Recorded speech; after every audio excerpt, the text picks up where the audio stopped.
ہمارے ساتھ جناب نعیم صادق صاحب موجود ہیں جو کہ کراچی میں ہیں، ایک پرائیویٹ سٹیزن ہیں۔ ان کا ایک گروپ ہے چھوٹا سا جس کا نام ہے جسٹس فار وائس لیس۔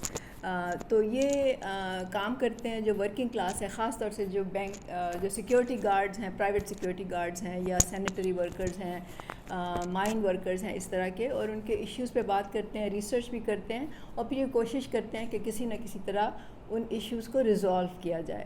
تو آج ہم ان سے بات کریں گے سینیٹری ورکرز کے حوالے سے کہ ان کی کیا انفارمیشن ہے ان کے پاس، اس کے کیا ان کے پرابلمس کیا ہیں اور کس طرح سے ان کو ریزولو کیا جا سکتا ہے۔ تو آئی ویلکم جناب نعیم صادق صاحب۔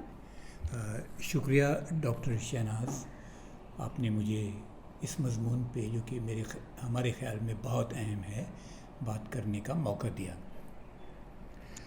سینیٹری ورکرز کسی بھی سوسائٹی کا ایک نہایت اہم، رسپانسبل اور رسپیکٹیبل طبقہ ہوتا ہے۔ شاید ہمارے ہاں یہ ساری بات یوں نہیں ہے۔ انہوں نے پورے شہر کی نہیں بلکہ پورے ملک کی صفائی میں وہ ہر روز حصہ لیتے ہیں اور اس کو صاف کرتے ہیں۔ تو اس کی ترتیب یوں ہوتی ہے کہ کیونکہ پورا ملک شہروں میں اور میونسپل کمیٹیز میں بٹا ہوتا ہے، ہر شہر کی ایک میونسپل کمیٹی ہوتی ہے، اور اس سے جو چھوٹے شہر ہوتے ہیں وہاں ٹاؤن کمیٹیز ہوتی ہیں۔ وہاں پہ یہ میونسپل ذمہ داری ہے پروونشل حکومتوں کی کہ وہ اپنے ہر شہر کو صفائی کروائیں اور صاف رکھیں اور کچرا اٹھائیں۔ تو اس کام کے لیے ایک تو یہ ان جگہوں پہ پائے جاتے ہیں، تو ان کی تعداد لاکھوں میں ہے اگر ہم پورے پاکستان کا ذکر کریں۔ اس کے علاوہ جتنے پاکستان کی کینٹونمنٹس ہیں وہاں بھی تقریباً 1000، 800، 700 اس نمبر میں سینیٹری ورکر پائے جاتے ہیں جو ان کینٹونمنٹس کی صفائی کرتے ہیں۔ اس کے علاوہ بہت سے حکومتی ادارے ہوتے ہیں، مثلاً جناح پوسٹ گریجویٹ میڈیکل سینٹر ہے یا سول ہاسپٹل ہے یا لیڈی ریڈنگ ہاسپٹل ہے پشاور کا، ان میں ایئرپورٹس ہیں، ان میں بھی صفائی کی ضرورت ہوتی ہے حکومت کو، تو وہاں یہ لوگ کام کرتے ہیں۔ اب دیکھا یہ گیا کہ ایک طریقہ حکومت نے یہ اپنایا کہ ان کو کسی ٹھیکیدار کے ذریعے کام پہ لگایا جاتا ہے۔ ان کو اپنی ریگولر امپلائمنٹ نہیں دی جاتی بلکہ ٹھیکیدار پہ کے ذریعے، جس کو ایک تھرڈ پارٹی کانٹریکٹر بھی کہتے ہیں۔ اوکے، اگر میں زیادہ فوکس کروں سندھ کا، جہاں پہ ہم لوگ رہتے ہیں اور جو زیادہ کام کرتے ہیں، تو سندھ میں پورے کراچی کا جو ایک ٹھیکہ ہے وہ سندھ حکومت کا department Sindh solid waste management board, جس کو ہم SSWMB بھی کہتے ہیں، اس کی ذمہ داری ہے۔ اس نے یہ پورے کا پورا ٹھیکہ ایک چینی کمپنی کو دے دیا ہے۔ اسی طرح پورے حیدرآباد کا ٹھیکہ ایک ترکی کمپنی کو دے دیا ہے۔ اب باقی جو 100-150 چھوٹی چھوٹی میونسپل کمیٹیز ہیں، ان کی صفائی وہ میونسپل کمیٹیاں اپنے ہی سینیٹری ورکرز کو through a third party contractor یا تھرو ڈیلی ویج سسٹم، یہ بھی اپنایا جاتا ہے، اس کے ذریعے کام کراتی ہیں۔ اچھا، یہ تو میں نے آپ سے بتایا کہ یہ لوگ کہاں کہاں کن کن محکموں میں پائے جاتے ہیں۔ اب مسئلہ یوں ہے کہ حکومت پاکستان نے اس وقت 25,000 روپے تنخواہ مقرر کی ہوئی ہے as a minimum wage for unskilled labour. تو گمان تو یہ ہوتا ہے کہ ہر سینیٹری ورکر کو 25,000 روپے ملتے ہوں گے، مگر حقیقت یوں نہیں ہے، بلکہ ان کو 10,000، 13,000، 15,000 اور کچھ کیسز میں 19,000 روپے ملتے ہیں، جو کہ ان کی لیگل منیمم ویج سے بھی بہت کم ہے۔ اور اس ایکسپلائٹیشن یا اس استحصال کا طریقہ کار یوں کیا جاتا ہے کہ جب Sindh solid waste management board نے ٹھیکہ دے دیا چینی کمپنی کو، تو چینی کمپنی تو آ کے صفائی پاکستان کی نہیں کرے گی، انہوں نے مزید سب کانٹریکٹرز ہائر کیے۔ اب وہ مزید بڑے بڑے سب کانٹریکٹرز نے چھوٹے سب کانٹریکٹرز ہائر کیے، تو اس طریقے سے 2-3 لیئرز ہو جاتی ہیں کانٹریکٹرز کی، جو کہ آخر میں جو سب سے چھوٹا کانٹریکٹر ہوتا ہے وہ پھر اپنے اپنے ایریا میں 200-400 لوگوں کو لے کے ہر روز آ جاتا ہے. ان لوگوں کا کوئی شمار نہیں، کوئی ان کے پاس خط نہیں، کوئی ان کے پاس امپلائمنٹ کا کوئی نظام نہیں. یہ ڈیلی ویجرز ہیں جو کہ یوں کر کے اٹھائے جاتے ہیں اور ہر روز وہ کام پہ آتے ہیں، اور ان کو اپروکسیمیٹلی 500 روپے دہاڑی مل جاتے ہیں. تو 500 روپے کو آپ 30 سے ضرب دے دیں تو یہ 15,000 بن جاتے ہیں، اور اگر 4 چھٹیاں نکال دیں تو اور بھی کم ہو جاتے ہیں، کیونکہ ہر شخص کو مہینے میں 4 چھٹیاں لیگلی ملنی چاہیے. اچھا، تو دوسرا ان کے ساتھ مسئلہ یہ ہوتا ہے کہ اگر یہ ایک روز بھی بیمار ہو جائیں تو اس دن کی بھی چھٹی، اس دن کی بھی پیسے کٹ جاتے ہیں، کیونکہ ان کا جو نیچر آف ورک ہے وہ دہاڑی بیسس پہ ہے. اب ہمیں معلوم ہے کہ ہم سب کو مہینے 2 مہینے کے بعد ہم بیمار ہوتے ہیں، 1 روز کے لیے 2 روز کے لیے، یہ ایک نارمل طریقہ ہے. اور خاص طور پہ وہ لوگ جو مشکل مٹیوں میں کام کرتے ہیں، سارا دن وہ مٹی میں دھول میں اڑاتے ہیں اور اسی میں اس کو وہ انہیل کرتے ہیں، تو ان بیچاروں کو تو، اور دھوپ میں کام کرتے ہیں، نہ ان کے پاس کوئی سیفٹی کی ہیٹس ہیں، نہ گوگلز ہیں، نہ ماسک ہیں، نہ گلوز ہیں، نہ شوز ہیں. وہ بھیڑ بکریوں کی طرح اٹھائے گئے، لائے گئے اور کام کرایا اور دہاڑی دی گئی والے کانسیپٹ کے اوپر کام کرتے ہیں. تو یہاں میں ایک جی ضرور کروں آپ سے جی پوچھنا میں نے یہ تھا آپ سے کہ ابھی آپ نے کہا نا کہ ان کو 500 روپے ڈیلی دہاڑی ملتی ہے، تو جو کانٹریکٹرز ہیں ان کا کچھ ہمارے پاس ہے حساب کتاب کہ اگر گورنمنٹ نے چائنیز کو دیا ہے وہ پر ہیڈ کتنا لیتے ہیں، پھر سب کانٹریکٹر، بیکاز ظاہر ہے کہ ہر کوئی اس میں سے اپنا ایک کٹ لیتا ہوگا ضرور. آپ نے صحیح سمجھا ہے کہ یہ کہانی کٹوں کی کہانی ہے، یعنی کہ کٹس کی کہانی ہے. اگر 3 یا 4 لیئرز کانٹریکٹرز کے بیچ میں آئیں اور تو ظاہری بات ہے ہر شخص 2-4 ہزار روپے اس میں سے ایک بندے کے لیے مہینے کے رکھے گا کم سے کم. تو یوں کر کر کے شاید ہمارے پاس پیسے تو اتنے تھے کہ ہم ان کو 50,000 بھی دے سکتے تھے، مگر کیونکہ درمیان میں اتنے کٹس ہیں کہ اس کو ملتا ہے صرف 10,000 15,000 19,000 اس قسم کی تنخواہ. تو یہ ایک پرابلم ہے. دوسرا، ہمارے پاس کوئی ڈیٹا نہیں ہے کہ ہر کانٹریکٹر کتنے پیسے کماتا ہے، کیونکہ ہم تو صرف سڑک پہ کام کرتے ہوئے سینیٹری ورکر کے پاس جا کے اس سے اس کا حال پوچھ سکتے ہیں اور تنخواہ پوچھ سکتے ہیں. تو یہ کام ہم تقریباً روزانہ کرتے ہیں اور ہمارے پاس کئی 100 انٹرویوز ہیں. اتنی انفارمیشن حکومت کے پاس بھی نہیں ہے جتنا ڈیٹا ہمارے پاس ہے، اور یہ ایک روز کا نہیں بلکہ کئی سالوں کا متواتر چلتا آیا ہے. اچھا، اس میں کچھ مسائل اور بھی ہیں. مثلاً کئی جگہوں پر انہوں نے جو لوگ رکھے ہیں وہ بچے ہیں. بچے سے مراد ہے 16 سال سے کم عمر کے لوگ ہیں، ان کے پاس کوئی آئی ڈی کارڈ نہیں ہے. تو یہ ایک ہمارا اندازہ ہے کہ تقریباً 20% جو ورکرز ہیں وہ انڈر ایج ہیں، اور انٹرسٹنگلی تقریباً 20 یا 30% کے لگ بھگ ایسے ہیں جو ہائیلی اوور ایج ہیں، یعنی کہ 70 75 80 سال کے لوگ.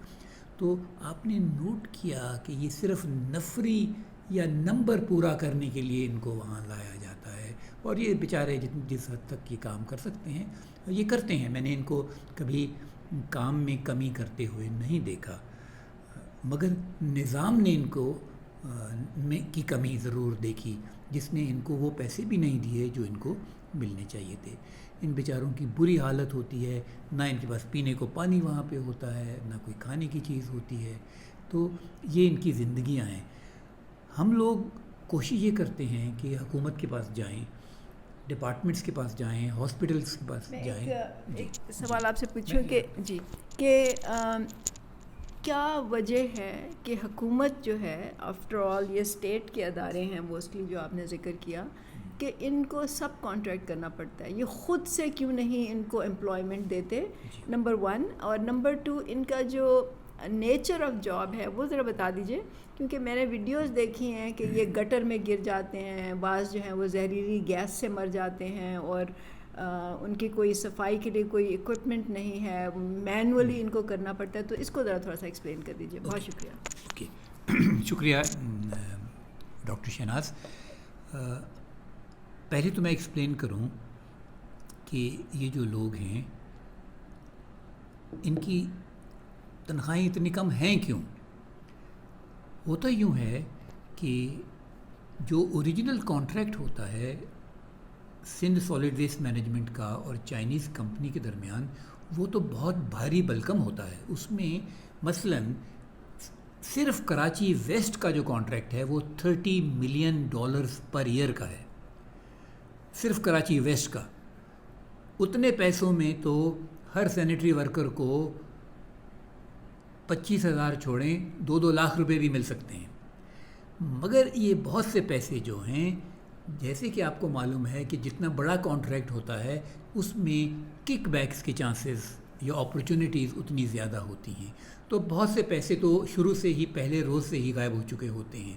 تو دیر فور ایک چھوٹے سے اماؤنٹ کے ساتھ باقی ساری گیم کھیلی جاتی ہے، اور اس میں بھی پھر لیئر در لیئر جب لوگ آ جاتے ہیں تو ایکچوئل ورکر کے پیسے پھر 15,000 روپے ہی رہ جاتے ہیں. دوسری بات آپ نے کہی کہ ان میں سے کچھ لوگ گٹرز میں جاتے ہیں. دیکھیے یوں ہے کہ اس وقت ہم بات کر رہے ہیں سالڈ ویسٹ مینجمنٹ کی، وچ مینس کہ پورے پاکستان کی ہر شہر کی ہر میونسپلٹی کو اپنی سڑکیں، اپنے ایریاز، پریمیسز جو ہیں شہر کے، ان کی صفائی چاہیے ہوتی ہے. اس کے لیے گٹر والے لوگ نہیں ہوتے ہیں. یہ 2 مختلف کیٹیگریز ہیں. اس وقت ہم بات کر رہے ہیں سینیٹیشن ورکرز، جو کہ کچرا کا کام، اس کی صفائی کا، اس کو اٹھا کے پھر گاڑیوں میں ڈالنا، پھر وہ گاڑیاں کہیں لے کے جاتی ہیں جہاں وہ ڈسپوز آف کرتی ہیں. اس شعبے کو ڈسکس کر رہے ہیں. ایک اور شعبہ بھی ہے، وہ جو شعبہ ہے وہ بھی میونسپل کارپوریشنز یا کمیٹیز کے نیچے آتا ہے. اکثر جگہوں پہ بڑے شہروں میں ان کو واٹر اینڈ سیوریج بورڈ کا نام دیا جاتا ہے، یا Karachi water and sewerage board, جیسے کراچی میں ہے اس طریقے سے حیدرآباد میں بھی ہے اور بڑے بڑے شہروں میں ہے. ان لوگوں کا جو کام ہے یہ گٹرز اور پائپ لائنز کی صفائی اور مینٹیننس کرنا ہوتا ہے. یہاں تو ایک قیامت کا سامان ہے، کیونکہ یہ جو لوگ ہیں ان بیچاروں کو جیسے کہ 5,000 سال پہلے موہنجو دارو کے لوگوں کو شاید یہ کرنا ہوتا ہوگا. ہمارا یہ خیال ہے کہ ان کے پاس بھی کوئی بہتر طریقے تھے، کیونکہ وہ لوگ تو صرف اپنی سیویج لائن سسٹمز کی وجہ سے مشہور تھے. تو ہم نے یہ دیکھا کہ یہ لوگ صدیوں سے وہی طریقہ استعمال کرتے ہیں، یعنی کہ ایک چھوٹا سا انڈر گارمنٹ پہن کے یہ گٹر کے اندر almost with their naked body they enter the gutter, which is not just a highly caustic, acidic, poisonous place, بلکہ اس کے اندر sharp glass pieces, metal pieces, stone pieces, یہ سب بھی موجود ہوتے ہیں. اور ان کو پھر ہاتھ سے یا ایک بالٹی لوور کی جاتی ہے نیچے، اس میں ایک آدمی جب نیچے اتر چکا ہوتا ہے تو ایک بالٹی لوور کی جاتی ہے اور وہ نیچے سے سلج کو یا کچرے کو اس میں صاف کرتا ہے، ڈالتا ہے، اور پھر وہ اوپر سے ایک آدمی رسی سے وہ بالٹی کھینچ لیتا ہے. تو اس طریقے سے یہ بالٹی کا عمل، لوورنگ اور ریزنگ کا عمل 5-6 دفعہ ہوتا ہے، تو پھر وہ گٹر جو ہے وہ صاف ہو جاتا ہے. تو یہ ایک نہایت ہی ڈیمیننگ، انسلٹنگ طریقہ کار ہے. ہم نے ہمارا جو چھوٹا سا گروپ ہے، جیسے ڈاکٹر شہناز نے بتایا، جسٹس فار دا وائس لیس، اس میں بہت اچھے لوگ ہیں. انہوں نے مل کے فلنتھراپسٹ کے ساتھ مل کے، انجینئرس کے ساتھ مل کے بہت ریسنٹلی ایک چھوٹی سی مشینز بھی بنائی ہیں جو کہ بہت سستی بھی ہیں، اور ہم ابھی چاہیں گے، اس وقت تو پروٹوٹائپ میں ہیں اور ایکسپیریمنٹس یا ٹرائلز ہو رہے ہیں ان کے ساتھ، مگر 2-3 ہفتے میں وہ ٹرائلز ختم ہو جائیں گے. ہم حکومت سے اپیل کریں گے کہ خدا کے واسطے آپ کسی پاکستانی شہری کو گٹر میں مت بھیجیے. پوری دنیا میں ایسے نہیں ہوتا ہے. ہم یہ کام کیوں کرتے ہیں؟ آپ وہ مشینیں لے لیں، خود بنائیں بے شک، اور اس کے بعد آپ جو صفائی کا کام ہے وہ مینول یا میکینیکل طریقے سے کریں، تاکہ انسانوں کی ڈگنیٹی رہے. وہ لوگ اچھی جیسے ایک ڈریس پہنیں اور باہر سے کھڑے ہو کے مشین کے ذریعے ان چیزوں کو سک آؤٹ یا پل آؤٹ کر سکیں یا گریب آؤٹ کر سکیں، اور پائپ کو بھی ایک جیٹنگ نظام کے ذریعے، پریشر کے ذریعے صاف کر سکیں. تو یہ دوسرا شعبہ ہے. تو مگر دیکھیے اس شعبے کی جو زیادہ مصیبت ہے وہ تو ان کی ورکنگ کنڈیشنز ہیں. وہ بیچارے مر جاتے ہیں. ان کا کوئی بہت دفعہ صرف 4 روز ہوئے کراچی میں کلفٹن میں ایک گٹر میں ایک صاحب اترے، بابر ان کا نام تھا. آج تک ان کی لاش نہیں ملی. پورے اس ایریا کے سارے گٹرز اور پائپوں کو کھود دیا گیا، ان کی لاش نہیں ملی. وہ ہو سکتا ہے کسی بڑی پائپ میں پتہ نہیں کئی فرلانگ آگے نکل گئے ہوں یا کہیں پھنسے ہوئے ہوں.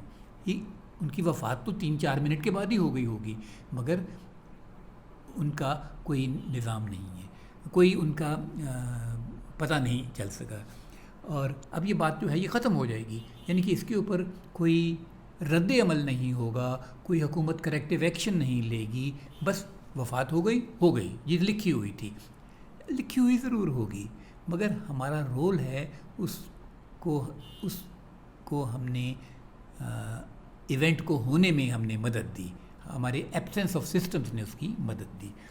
تو ہم یہ سب چاہتے ہیں کہ یہ چیزیں ختم ہوں اور ہمارے لوگ عزت کے ساتھ جیسے باقی دنیا میں ہوتا ہے وہ گٹر کی صفائی بھی کر سکیں. اور جو سڑک پہ کام کرتے ہیں کچرا اٹھانے کے، جو پہلی کیٹیگری ہم ڈسکس کر رہے تھے، اس میں ان کی پراپر یونیفارم ہو، ان کی پانی کا بندوبست ہو، دھوپ کا بندوبست ہو، اور ان کی تنخواہیں مناسب ہو، ان کو EOBI ہو. دیکھیے اگر وہ لوگ 40 سال بھی کام کریں گے تو اس کے بعد تو ان کو 0 پینشن ملے گی، کیونکہ ان کی کوئی پینشن کا نظام نہیں ہے. وہ لوگ EOBI میں رجسٹرڈ ہی نہیں ہیں، کیونکہ وہ ڈیلی ویجرز ہیں، وہ روزانہ کی بنیاد پہ آتے ہیں. اگر وہ کل نہیں آئے گا تو وہ اس کا نام و نشان بھی نہیں ہوگا کہ وہ کون تھا پہلے، کسی ریکارڈ میں بھی وہ نہیں ہوگا. تو یہ ظلم ہے، یہ ایکسپلائٹیشن ہے، یہ کرولٹی ہے. اور ہم یہ سمجھتے ہیں کہ ہر پاکستانی شہری جو اس بات کو سمجھتا ہے، اور شاید آج کی ڈسکشن سے یہ بات عیاں ہو جائے، اس کو وہ اٹھے اور وہ اٹھ کے اس پہ بات کرے اور حکومت کے پاس جائے اور اس کو خط لکھے اور ملے اور کہے کہ دیکھو یہ غلط کام ہے، یہ بند ہونا چاہیے. ہمارے گروپ جو ہے وہ آج کل سندھ ہائی کورٹ میں گیا ہوا ہے اسی کیس کے اوپر کہ آپ ان لوگوں کی تنخواہیں ٹھیک کریں اور ان کی ورکنگ کنڈیشن ٹھیک کریں. اور ہمیں امید ہے کہ سندھ ہائی کورٹ اس پہ کوئی مثبت فیصلہ دے دے گی. بہت شکریہ. تو نعیم صاحب بہت شکریہ آپ کا کہ آپ نے یہ بہت ہی اہم موضوع ہے جس پہ ہم نے آج گفتگو کی ہے. اور میں امید کرتی ہوں کہ جو ہمارے سننے والے ہیں وہ کم از کم اپنے ارد گرد تھوڑی سی نظر ڈالیں گے اور دیکھیں گے کہ اس طرح کے لوگ کتنے ہیں اور ان کی کیا حالت ہے. اور ہم سمجھتے ہیں الٹیمیٹلی تو یہ ایک پولیٹیکل ایشو ہے جو سیاسی طور پہ ہی حل ہوگا، لیکن جو نعیم صاحب اور ان کا گروپ جو کوشش کر رہا ہے ہم اس کو بھی بہت اپریشیٹ کرتے ہیں کہ کم از کم آواز تو اٹھ رہی ہے اس پہ. Thank you. ابھی آپ نے نعیم صادق صاحب کو سنا جو کہ ان کا ایک گروپ ہے جسٹس فار وائس لیس، اور وہ مختلف ورکنگ کلاس کے جو سیگمنٹس ہیں وہ ان کی بات کرتے ہیں، ان کے مسائل پہ وہ ریسرچ بھی کرتے ہیں اور پھر ان کے لیے کچھ ان کے حالات میں بہتری لانے کی بھی کوشش کرتے ہیں. تو انہوں نے بہت سے مسائل کا ذکر کیا.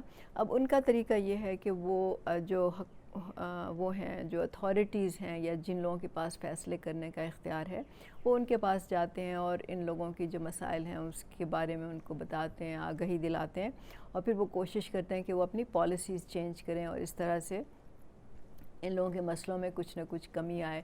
اور اس کے لیے وہ کورٹ جانے تک بھی وہ اس سے بھی گریز نہیں کرتے اگر ضرورت پڑے تو. ابھی یہ ایک طریقہ ہے جو کہ استعمال کیا جاتا ہے بہت سی جگہوں پہ، جہاں پہ کہ ورکنگ کلاس کے جو ایک سیگمنٹس ہوتے ہیں چھوٹے چھوٹے، وہ یا خود یا ایک لابنگ گروپ ہوتا ہے جو کہ ان کے مسائل جو ہے وہ حل کرنے کی کوشش کرتا ہے مختلف طریقوں سے. پریشر گروپس ہوتے ہیں, لابنگ گروپس ہوتے ہیں, ایڈوکیسی وغیرہ, اس کے ذریعے. اچھا, اب یہ تو ایک طریقہ ہے, لیکن پرابلم یہ ہے کہ بعض مسائل, بلکہ اکثر مسائل جو ہیں وہ اس پورے نظام کے ساتھ جڑے ہوتے ہیں, اور جب تک ہم نظام کو نہیں سمجھتے یا نظام یہ نہیں ہمیں سمجھ آتی کہ یہ کیسے جڑے ہوئے ہیں آپس میں, تب تک ہم کوشش کریں گے اور ایک حد تک شاید کامیاب بھی ہو جائیں, لیکن ہم مسئلے کا حل نہیں ڈھونڈ سکتے. اب میں آپ کو اس کی صرف ایک, جو ابھی انہوں نے بہت سی باتیں کی, میں اس کے ایک پہلو کی طرف آپ کی توجہ دلانا چاہتی ہوں, وہ ہے کانٹریکٹ لیبر اور منیمم ویج. انہوں نے بتایا کہ ان لوگوں کو 10, 12, 15, زیادہ سے زیادہ 19,000 تک ان لوگوں کو ملتی ہے جو ان کی ویجز ہوتی ہیں, اور اس میں بہت سے بچے بھی شامل ہیں, بہت سے بڑی عمر کے لوگ بھی شامل ہیں, تو اس طرح سے ایک استحصال بھی ہوتا ہے لوگوں کا. اچھا, پھر انہوں نے کہا کہ جو ان بہت امپورٹنٹ بات کی اور جو آپ سب کو سمجھنے اور انڈرسٹینڈ کرنے کی ضرورت ہے, وہ یہ ہے کہ یہ جو کام ہے پورا سالڈ ویسٹ کا, یہ ذمہ داری تو حکومت کے ادارے ہیں ان کی ہوتی ہے. جیسے کہ سندھ میں جو ہے وہ سالڈ ویسٹ مینجمنٹ بورڈ ہے, جس کا انہوں نے بتایا کہ وہ ادارہ ہے جس کی یہ ذمہ داری ہے. اور پھر انہوں نے کراچی پہ فوکس کیا, اور انہوں نے کہا کہ کراچی میں چائنیز کمپنی ہے جس کو یہ ادارہ جو ہے اس نے چائنیز کمپنی کو یہ کانٹریکٹ دیا ہے, اور کانٹریکٹ کی جو اماؤنٹ ہے, جو اینول اماؤنٹ وہ جو سندھ گورنمنٹ کی طرف سے اس چائنیز کمپنی کو ملتی ہے, انہوں نے کہا کہ 30 ملین ہے. بعد میں انہوں نے مجھے بتایا کہ یہ تھوڑی سی مس اسٹیٹمنٹ ہوئی, اصل میں یہ 22 ملین ہے. یہ کراچی کے ایک ڈسٹرکٹ کی میں بات کر رہی ہوں. کراچی میں 7 ڈسٹرکٹ ہیں, پھر اس طرح دیکھ لیجیے آپ کے پورے سندھ میں کتنے ہوں گے, پورے ملک میں کتنے ہوں گے. تو اس طرح سے اگر آپ یہ دیکھیں تو صرف صفائی کرنے کے لیے, کروانے کے لیے ملک میں آپ کے بلینز جو ہیں وہ خرچ ہو جاتے ہیں. لیکن وہ خرچ کہاں ہوتے ہیں؟ وہ ان لوگوں کی تنخواہیں دینے پہ نہیں ہوتے, ان لوگوں کی زندگیاں بہتر کرنے پہ نہیں ہوتے, ایون کہ وہ صحیح طور پہ صفائی بھی کرنے کے لیے نہیں ہوتے. ہوتا کیا ہے؟ ہوتا یہ ہے کہ یہ کانٹریکٹ حکومت کی طرف سے ایک بڑے کانٹریکٹر کو ملتا ہے, وہ پھر نیچے سب کانٹریکٹر کی 2-3 لیئرز ہوتی ہیں, اور پھر آخر میں ایک مقامی لوکل کانٹریکٹر ہوتا ہے جو دہاڑی پہ لوگوں کو لے کے آتا ہے, اور وہ اس سے کام کراتا ہے. اور یہ سب جو سب کانٹریکٹر ہیں یہ اس میں سے اپنا اپنا کٹ لیتے ہیں, اپنا اپنا حصہ وصول کرتے ہیں, اور آخر میں جو تھوڑا سا بچ جاتا ہے وہ ان ورکرز کو ملتا ہے. اور انٹرسٹنگ بات یہ کہ اس میں یہ صرف کانٹریکٹر ہی شامل نہیں ہے, بلکہ یہ کانٹریکٹ کی جو اماؤنٹ ہوتی ہے اس میں سے کٹ جو اس کا وہ ہوتا ہے نا, کک بیک ہوتا ہے, وہ ایک حصہ, بڑا حصہ پہلے سے ہی نکل چکا ہوتا ہے. تو اب آپ دیکھ لیجئے کہ یہ نظام کس طرح سے قائم ہے اور کس طرح سے یہ کام کرتا ہے. اور جب ہم کہتے ہیں, برابری پارٹی پاکستان کہتی ہے کہ منیمم ویج جو ہے, کم از کم آمدنی جو ہے وہ 1 لاکھ روپے ہونی چاہیے, خاص طور سے آج کل کے دور میں تو شاید اس کی اماؤنٹ اس سے بھی زیادہ ہونی چاہیے. تو لوگ حیران ہوتے ہیں کہ یہ پیسہ کہاں سے آئے گا, حکومت کے پاس تو پیسہ ہی نہیں ہے. تو میں آپ کو بتا رہی ہوں کہ حکومت کے پاس بالکل پیسہ ہے, اس نظام میں پیسہ ہے, اس ملک میں پیسہ ہے, لیکن وہ پیسہ خرچ کہاں ہو رہا ہے, کون خرچ کر رہا ہے, اور اس سے فائدہ کس کو ہو رہا ہے, اصل بات یہ ہے سمجھنے کی. تو ایشو یہ ہے کہ یہ جو پورا, یہ ایک صرف کانٹریکٹ لیبر کی میں بات کر رہی ہوں, اس طرح کی بہت سی مثالیں ہیں جس میں کہ حکومت کا جو پیسہ ہوتا ہے, جو کہ آپ کا پیسہ ہے, ٹیکس کا پیسہ ہے, وہ اس طرح سے ضائع کر دیا جاتا ہے. یہ لوگوں کو اس کی آپ سمجھ لیں کہ پرسنل بینیفٹ ان کو ملتا ہے. تو اور یہ سب چیز جو ہے اس نظام سے جڑی ہوئی ہے, جس میں جو فیصلہ کرنے والے ہیں, جو اسمبلیوں میں لوگ بیٹھے ہیں, وہ اس نظام کے بینیفیشریز ہیں. تو اگر آپ یہ تمام, اگر فرض کیا سندھ حکومت یا پاکستان میں جہاں جہاں یہ سلسلہ ہے, اگر یہ لوگ اس بجائے کانٹریکٹ دینے کے, اگر یہ حکومت خود ان لوگوں کو امپلوائے کرے, خود نوکریاں دے, تو اس میں ان کو پراپر ایک لیٹر بھی ملے گا, ان کو وہ تمام مراعات ملیں گی جو ان کا رائٹ ہے, ان کو پینشن ملے گی, ان کو EOBI ملے گی, اور یہ ایک باعزت زندگی گزار سکیں گے. جب ہم کہتے ہیں کہ لوگوں کا استحصال ہوتا ہے، جو کہ آئین پاکستان میں بھی لکھا ہوا ہے کہ حکومت کی ذمہ داری ہے، ریاست کی ذمہ داری ہے کہ وہ اس کو روکے، تو وہ بھی ختم ہو جائے گا. تو اس جو یہ پورا مسئلہ ہے، اس کے کچھ تو ٹینجیبل پرابلمز ہیں جس میں ہم نے کہا کہ ان کی ورکنگ کنڈیشنز ہیں، سیفٹی گیئر نہیں ہے، پھر یہ جو ان کی منیمم ویج کا ایشو ہے. لیکن ساتھ ساتھ جو ایک انٹینجیبل ایشوز ہوتے ہیں جس میں انسان کا استحصال کیا جاتا ہے، ان کے وقار کو، عزت کو مجروح کیا جاتا ہے، ان کو انسانوں کی طرح ان سے سلوک نہیں کیا جاتا بلکہ جانوروں کی طرح ان سے سلوک کیا جاتا ہے. وہ اس کا ایک بہت ہی خطرناک، بھیانک، بہت ہی اگلی ایک پہلو ہے. تو جب تک یہ نظام نہیں ختم ہوگا، ہم نہیں سمجھتے کہ یہ پورا جو سسٹم ہے اس کو ہم کریکٹ کر سکتے ہیں. تو یہ آپ کو سوچنے کی ضرورت ہے. بہت شکریہ.